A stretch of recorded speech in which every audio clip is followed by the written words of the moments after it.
Well, Taylor Swift is the latest victim of deepfakes after explicit AI images of her circulated online. Let's go to AI expert Anton van der Hengel in Adelaide to discuss. Good morning to you. Nice to see you.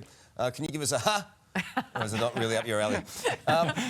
Look, it is hard to tell what's real from what's fake these days, isn't it? What can we do about it? Well, it is almost impossible to tell, right? The technology keeps getting better, and it means that we really have to start to think about how we relate to truth, right? What it means when you see something and how much you can rely on it.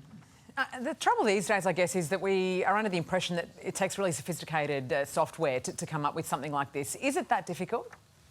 No, actually, it's got a lot easier. Really, the big change isn't that it's possible. Like, this has been possible for a long time, right? Hollywood have been doing this for decades, but what's changed is that the technology makes it accessible to anybody with even moderate technical skills. How do you spot it, though?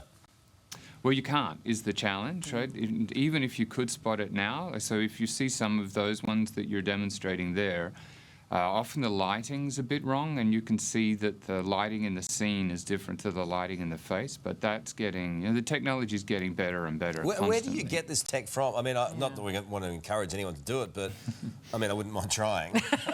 But how do you do it? Well, so a lot of it is, well, you need to be able to code for a start, right? Yeah. You need to be able to write Python, actually, and you can download most of the technology, but it does, it takes some technical skill to be able to apply. It's not like you can just download software and do it to that level of quality. I mean, you say that in some cases you can't spot it. I know that you've been victim to it as well, Carl, and that was a bit more obvious, I guess. But what regulation do we need to put in place to protect people from having their identity stolen? Well, there's already regulation to protect that, right? We already have laws to protect copyright and trademark, and so those kinds of videos are already illegal. The Australian federal government has also just released its plan to legislate for AI, which will address some of the holes that haven't been covered thus far. But the real challenge for Australia is that this technology isn't coming from here, right? So if you're downloading this video from TikTok, then it's coming from China.